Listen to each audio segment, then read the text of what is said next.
just a little bio if you didn't get a chance to read it. She was born and raised in Little Falls, Morrison County area, a town of 9,000 people. So there you go, small town. You know firsthand the importance of great community and raised your 4 kids along with your husband, right? In the same community where you've had your license for 18 years. And Angie feels that in order to be successful business professional, you also need to be a great community advocate and friend.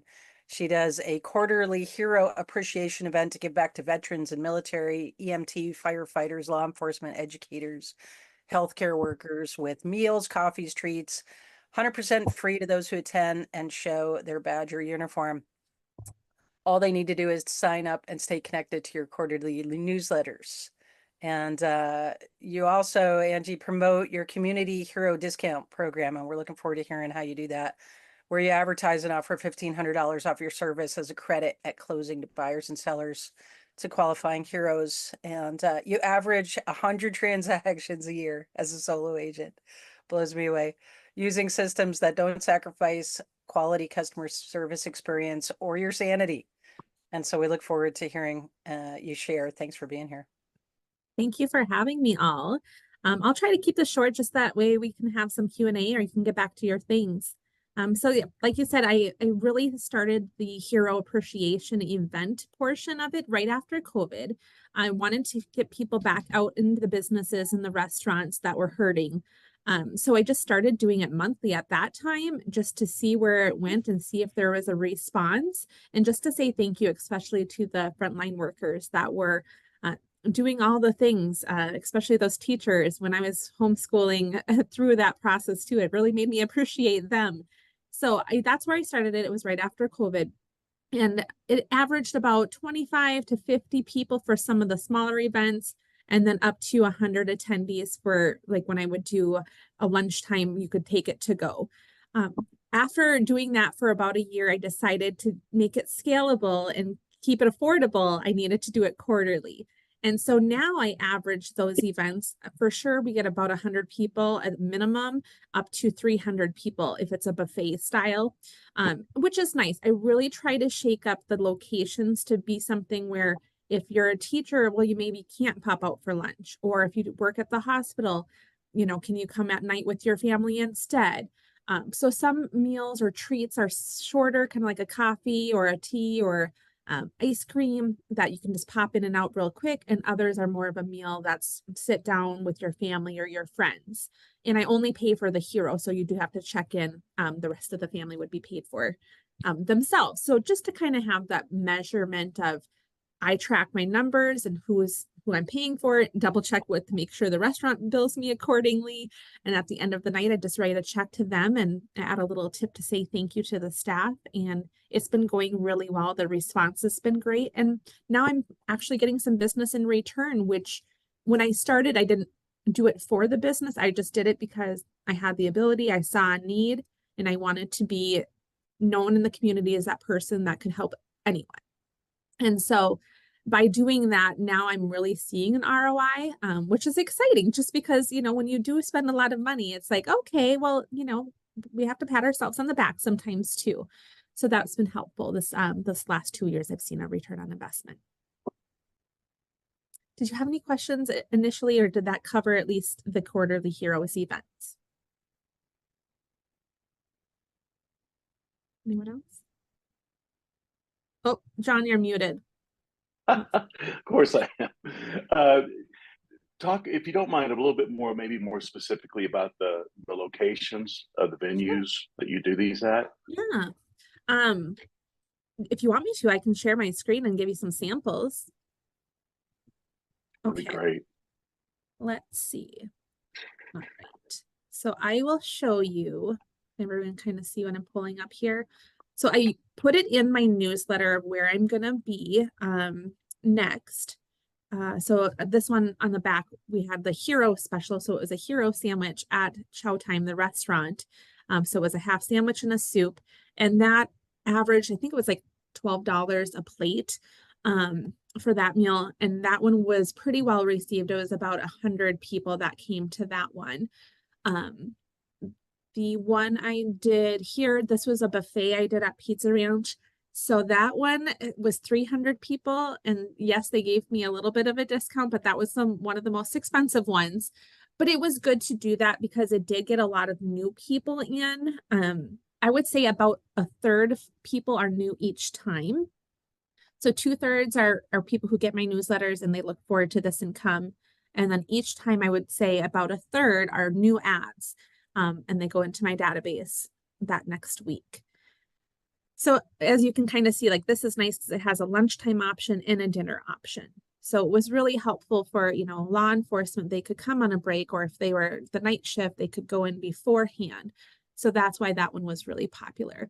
And I talk about my appreciation program. I'll mention it now in these blurbs. So I put it in my newsletter, I put it on the poster, in hopes that if someone is thinking eventually of buying and selling, they'll remember this and they'll ask about it.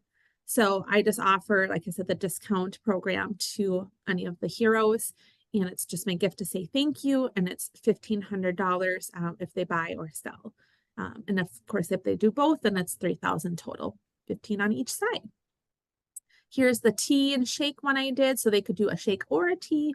And so that averaged about $10 a person as well.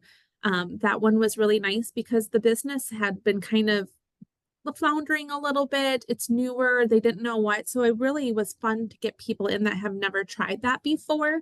So that's really fun when you can put the smaller businesses that are struggling just a little bit to get known and partner with them. When I did the coffee shop, that was probably my favorite event because it takes a little while to make a coffee. They actually stayed and visited and chatted, and you know, a few things people talked about real estate, and just you connected more through those versus like the buffet style where it's like quick.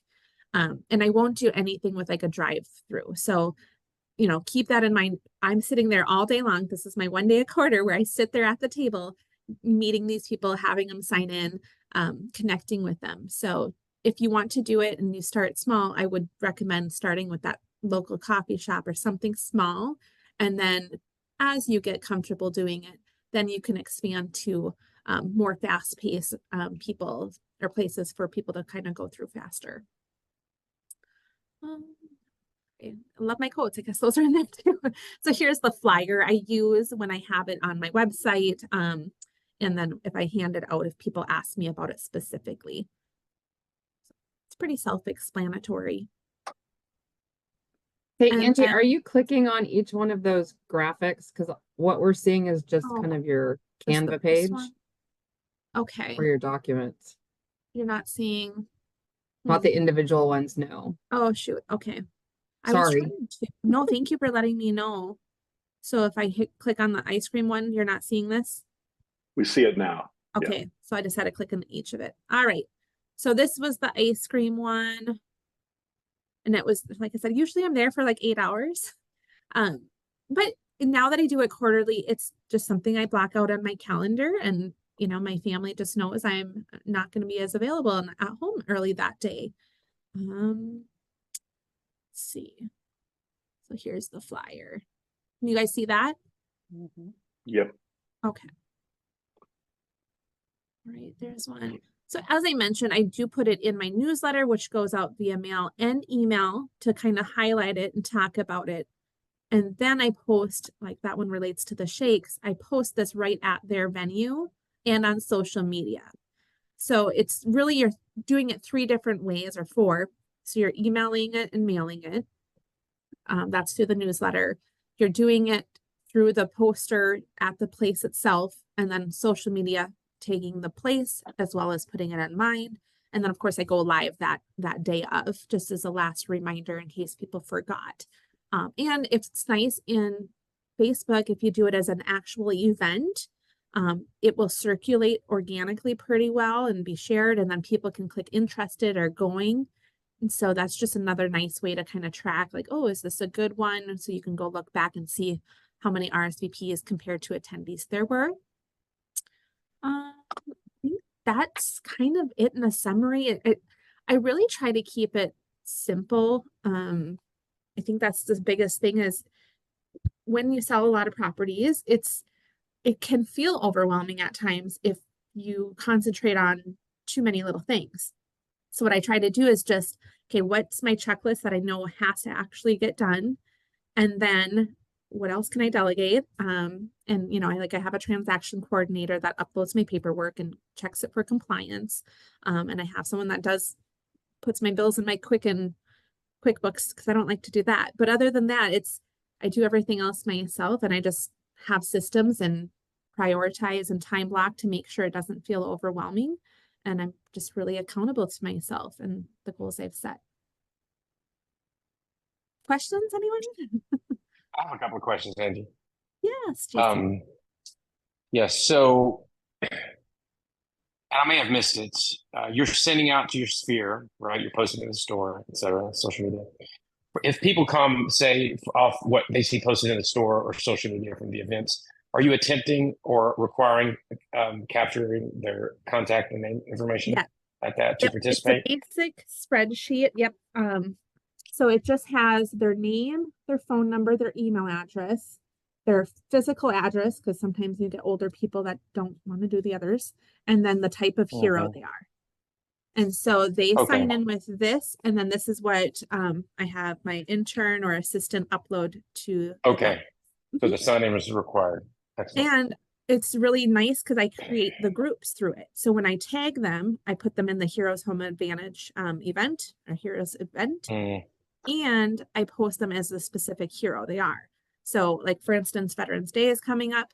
I'm going to send out a post just to the veterans. So it's just an easy way to capture who they are and another way to add value later on when you can connect with them. Okay.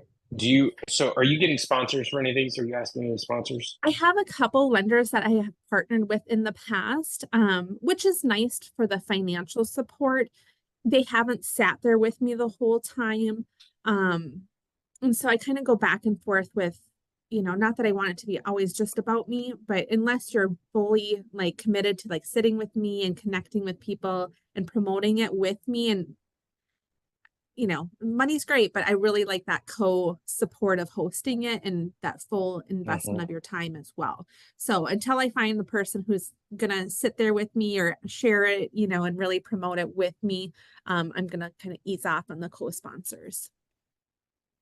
So, sorry, I think I might be one or two more. $12 you mentioned per person for a kind of an open invitation on one of them, and you said that when you had 100. I mean, if you got 300 that roll up in there, you're good to go. You're ready for it. I mean, it's better, I guess, right? Though it's the more people you get, right? Right. But it seems to be a little bit of a chance. Yeah, and I just talked to the business. I said, hey, like the minimum I'm guessing here is going to be 100 people. Kind of depending on the day, it could be 300. Are you prepared for that? Just so that they know. But I can just kind of tell when it's the speed of the places. So when I did Dairy Queen Blizzards, that was another $300 or 300 person event because it was quick. Oh wow. But because it was lower, they average $5-6 a piece, it still was the same price as my 150 person actual sit down meal. So Blizzards, I love it. It's awesome. So and someone asked in the chat, yes, so when they sign in, I give them a ticket. So I failed to mention that. I give them just a cheap old ticket that you get at Walmart or the dollar store. So that way they can hand it to the cashier. Yep. And that's how we count the tickets at the end of the night compared to my sign-in sheet, and then compare it to their actual tab. And just a tip, if you start doing this and they're at a restaurant, have them just designate you as a table, like table 41. And then they just ring all the meals to that specific table. So at the end of the night, they're not confused. And for the sign-in, do you advertise on your whatever you've got in the store? For, sign-in required for participation. Yes. Yep. They have to show their badge. Yep. That's what it says. Okay. Yep. Show a badge or a uniform. Obviously, if they come in full, nursing uniform or things like that. Just right. And people are really honest with it. I probably only have like one per meal where I'm like, whatever, or they message me like, does a janitor count for education? I'm like, well, sure, we need clean schools. So I'm not going to say no. I always believe in karma, and you do good, it's going to come back around versus having bad PR. Thank you. Thank you for all your questions. So Angie, if like I just moved to Idaho, so brand new town. And I see an opportunity to start something like that. Not having a huge database of people in my sphere right now, would you recommend going to schools or hospitals or, police stations and would you plan it in advance and then, kind of like Field of Dreams, hope that they come? Yes, And give them the I flyer started that that this way. is an event that is, I here's the did. fee. Thanks for reminding me, because that is how I started. Just because of COVID was still a real thing, and I didn't have people to market to other than just my sphere, past clients. I did do that. I printed the flyers and I just brought them right to the break rooms of everywhere. So schools, hospitals, law enforcement places, the county, the city. I just printed a whole bunch more flyers and dropped them off. And then I also just really asked that business to up the sharing and the social media and building what it is today. Now it kind of is a well-oiled machine. I've been doing it for almost 4 years. So once you do that for a while, you may not need to do that unless you notice your numbers drop. Then you might want to go back out with the physical location drop-offs. And it really just depends on your timing. I mean, I love people. I would love to go do that, but I have to be wise with the time I have. So yeah, good reminders. And Angie, if you don't mind me asking, I mean, you average 100 transactions a year. That's a great amount. Holy cow. But how many would you attribute to these things you're doing, these events? Yeah. So this last year, there was about 8 that came from that. So like I said, I was probably negative for the first 2 years doing it, but these last 2 years have actually produced enough to at least pay for the event through the commissions earned. So, and again, like I just believe in it. You're doing it for the right things. They might not say, oh, I came to this hero event, but they might say, hey, I saw you're doing great things in the community and choose me because of that. So it might still be related. Yeah, and I can't imagine. I mean, gosh, how many folks have you added to your database from these? Oof, over 1,000. One location. Wow. So Angie, Did yeah, you? I recall back a few years ago when you were talking about the hero appreciation, the $1,500 credit if they buy or sell. And I think back then you were actually using a national or organization, right? And you were just starting to think about transitioning out of paying that membership fee to do that and use their graphic. I'm assuming you did that, right? Because I'm not hearing you say about any. Right. Yeah. Right. Yeah, I just decided it's just about all the heroes, and the way I wanted to do it is just custom what works for me. So I appreciate rules, but at the same time, it's like, okay, I've been in this 18 years. I think I know what makes sense to me and what seems fair and adequate. So I think it used to be a 25% to the heroes. I just made it a flat fee. So that way, and it was really confusing for all the title companies. So by making it a flat fee, it just seemed like that was a simpler decision as well. And I just didn't see a lot of value from the company I was associated with the hero discount. So yep, just call it a hero appreciation program in general. And away I went. Cool. I love simplicity. Jason, did you have another question? Did you start out? Did you just hit the ground running at 4 a year, 1 a quarter, or did you just kind of? I mean, I guess it doesn't really matter what your answer is because you're doing it now. But I'm curious how you got started. Oh, I did once a month. Oh, once a month. Yeah, Impressive. for like Even a better. year, Okay. year and a half, and that was a lot. Okay, I see what you're saying. Yeah, that's a lot. Yeah. Wow.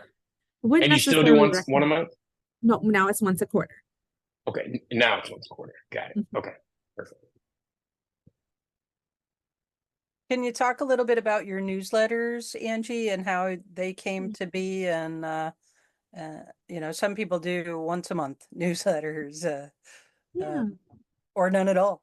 All right. Yeah, that is probably the glue that keeps my life together, is those quarterly newsletters, because it's such a piece of my story. So, and has the updates on what's going on, a little bit of the business and marketing, and maybe a few testimonials or clients, photos, but most of it's about what's going on in my personal life and what's going on in the community and what's my next event coming up. So I do the hero event and then usually our office or another client appreciation event I have going on. So people, and I've heard a couple of people when they said, hey, I didn't know about your free photography. What's this about? Well, you got to start reading my newsletters. Like there's actually important stuff in there. So it really trained people to read my newsletters, both mail and email. And I get about, I think I tracked 40% of my sales came from just staying in touch with my people. And then the other 40% of my main thing is repeat people. So really it's like 80+% are just people that I'm staying in touch with, mostly through my email and mailing newsletters. Can you show us some of your newsletters if you share our screen? Share the screen again. Yep. So here was one I tried to share before. Can you see it? A bigger version of it this time? It's not Or huge. not? Yeah. Ooh. Is that better? Not really. Let me get another one, see if it helps. Angie, is this in addition to your monthly cap items from Buffini? So I choose of the ones I'm given, I choose the most applicable one, and then I send this with it. So I mail about 800 newsletters out. So they give me 100 copies, I make 700 more and send them out as an attachment.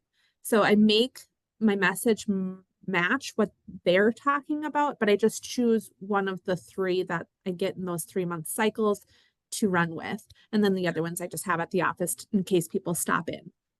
Are you seeing any of Okay, these? so you don't send a newsletter every single month. You send a newsletter once a quarter, including the stuff we get in the blue box. That only goes once a quarter. Right. Yep. That's just, I figured if the content is really good, they're gonna make sure they open, and my open rate's gonna be a lot better. And it's just for me, I want it to be more about quality than quantity in regards to that. And I do like calls, texts, emails, Facebook messages, and other things to my sphere and database.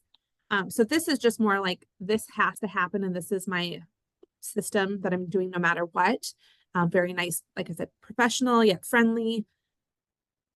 And then of course, like monthly, I'll just touch base with people as needed. That's a cool idea. Thank you. Yes. And if you guys aren't seeing this very well, if you want, I can just email you a couple samples afterwards. You can send those out or attach them to files. Great. I'm curious, once they come to the event, Angie, how do you follow up with them? I mean, is it, do you make calls, or is it email, or is it more automated? So it's only essentially mailing or emailing the newsletter, unless they, like today, my project is the people who didn't leave anything besides a phone number. So then I will text the phone number or call if they don't have texting, and just say, hey, you stopped in, thanks for stopping. And just was curious if you want to stay updated and know where the next event's going to be. If so, I just send out a quarterly newsletter, and I need either your mailing or your email address or both. And that's the message. So if they respond, great. It's free. So it's like, I don't harp on them. I don't push. Hey, if they want a free meal, they'll sign up. It's pretty non-committal. And rarely do I have someone that once they sign up, they unsubscribe. And I think that's part of the quarterly newsletter is you're only getting it quarterly. It's not like it's every week or twice a month or monthly. I'm not spamming people.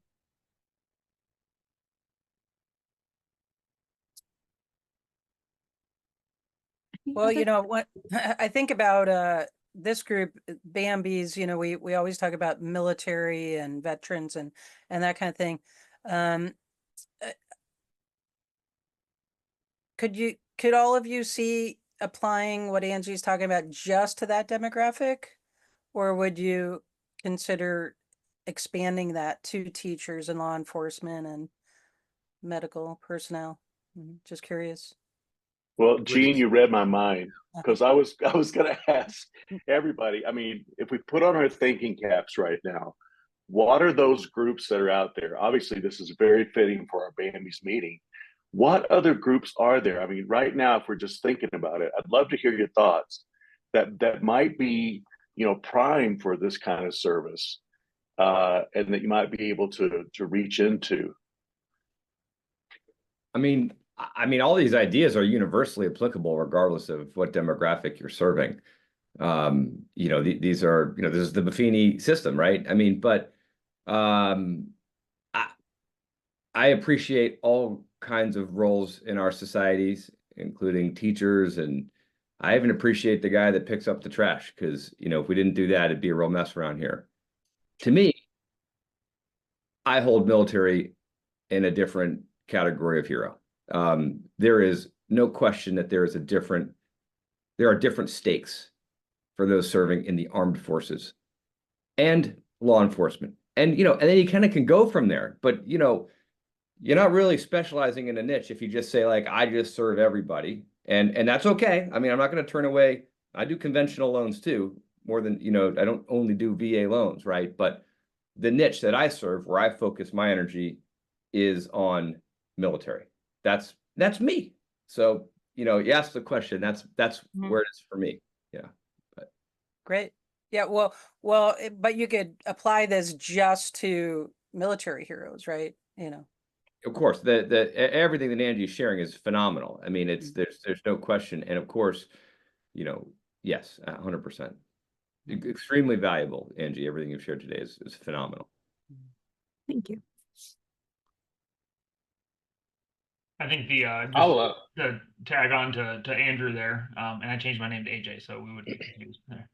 I totally get I live in a very military, area, but at the same time, I was a fireman for 20 years. And so there's a little bit of a subsect too, as a real estate agent versus lending, maybe, might be the difference is some of those people stay in the area, right? So like your firemen are in the area for 20 years, right? And versus, so there's that demographic that helps build your database as far as long-term. And then there's also the military side for us that's more transient, right? Where it does. So I could see the both sides of it. One helps to build that database, I think, a little bit better for your local database, and one's going to help spread the word a little bit farther, if that makes sense. Mm-hmm. I suppose, and this is strictly from the business side, okay? Strictly business. Who are the influencers in your community? Who are the people that, if I guess is what I'm asking, is who are those people that are the ones that are going to be speaking out and people listen to? And teachers certainly fall into that category. That's why I've always farmed every school my kids were ever in, was heavily involved in the schools, just because teachers meet so many parents, and I'm just trying to think, and it doesn't have to go any further, but are there other segments of the community in general that if you offer something like this to, you're getting, I hate to say more bang for your buck because that's not very noble, but it's what I'm coming strictly from a business standpoint. Who are those people, in general? I know that ministers are very influential, and teachers, people that just are in the public eye. Anybody else have any ideas? Well, I can share that having run networking groups for the San Diego Regional Chamber of Commerce for 20 years, those are different groups of people that we, basically are doing this. It's a lunch group. And where I've taken offshoots and done it for my personal business is with military. But surprisingly, in San Diego, military is not enough because most of our military is active duty and they're not coming to these things.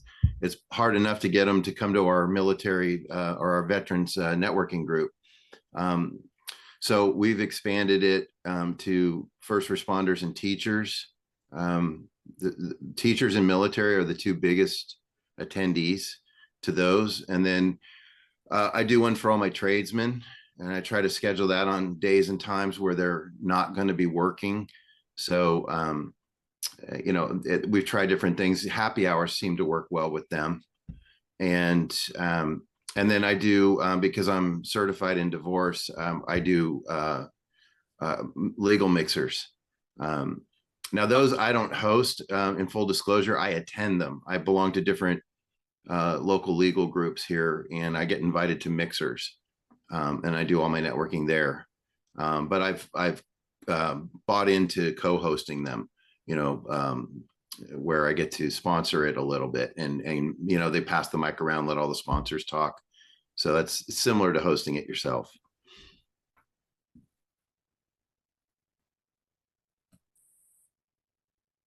I just thought while you were talking there, Thomas, I thought about financial advisors.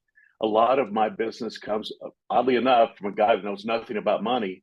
My financial advisor clients tend to give me more business than demographically than any other business that I have.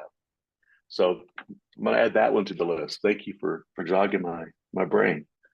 I think Yeah. the financial planner piece is important, right? So we have financial planners. I'm hosting a home buyer class with our financial planner, because I'm never going to be able to retire, but he's got customers, and we're talking about reverse mortgages and buying homes, and he's hosting it in his office. And I'm going to talk about mortgages and financing properties and how that works. And we have about 20 people signed up right now. It's not a huge group, but that's 20 people. Hopefully they'll all show. I think that's a good avenue to kind of connect with. Yeah, another group I've hosted is, I just realized, the swimming pool and spa associations. Of course, that depends on where you live, but here in San Diego, every third house has a swimming pool or at least a hot tub. And I've done presentations for them. That's another way to go. If you don't want to host your own event, go do a keynote presentation at somebody else's trade association events. You'd be surprised how many there are. I had no idea swimming pool and spa people get together and network like we do. I figured they'd all be viciously competitive, but it was one of the greatest groups I've ever spoken in front of. And so that's another way to go. Like I mentioned with the legal one too, you don't always have to host it. You can sponsor and get a speaking position there. And then that meeting ended. I remember that night at 9 o'clock, I didn't get out of there till almost 10 talking to people. That was a better opportunity sometimes than hosting my own, where you're just saying hi to everyone, raffle, and then goodbye to everyone. Yeah, it's a great idea. And I have one more question for Angie and one other comment. Angie, so is your branding, are you focusing and trying to get military clients primarily? Or is it just something open you're to doing? any clients, honestly. Like people haven't done the discount stuff very much. Like I probably only do it 4 or 5 times a year. So it's not about the discount. It's more about building a connection and that relationship. So yes, I mean, I would love to get more clients, but to me, because of the Buffini method, it's building relationship. And then if they know someone, they'll think of me. So you haven't necessarily changed your outward branding to be military veteran centric. Okay. Just one other comment for everybody. I want to say, as I'm thinking through this, this is fantastic. Thank you, Angie. I want to do this, and I think I'll do it. And once a month is that's way too much anxiety for me to think about. But doing it once, I think I'm going to aim to do something on Veterans Day. And the comment I want to make for everybody to think through: when I was my first years in the Army, I realized they had these on Veterans Day, all these places you can go for free food. And I went to Applebee's once on Veterans Day for this free $11 meal or whatever. And the line was out the door like a mile long. And I'm like, you know what? No way, man. Even at that point, it wasn't worth saving $15. I didn't have as much money. My point being, if you're going to offer something to veterans, don't do it on Veterans Day. Do it prior to where they don't have to compete with all these other things, and give it to them, a week before.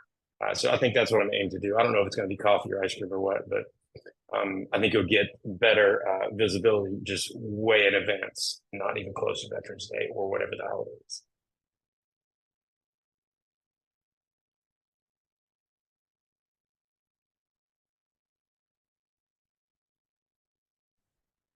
Angie, was there anything else you'd like to share about? No, thanks for having your me. experience? I'll email out to the group some samples, and then that way they have my contact information in case they ever have questions. Well, we're all Buffini folks. And so, really when it gets down to the core, we do business the same way. But it's these nuances, it's these great ideas that just, we can add on to, the structure that we have in place. And I think I'm going to know the answer, but I'm going to ask you, Angie, if you had to say one thing that was the real key to the type of success you have, what would it be? Just be who you are and show that to as many people as possible.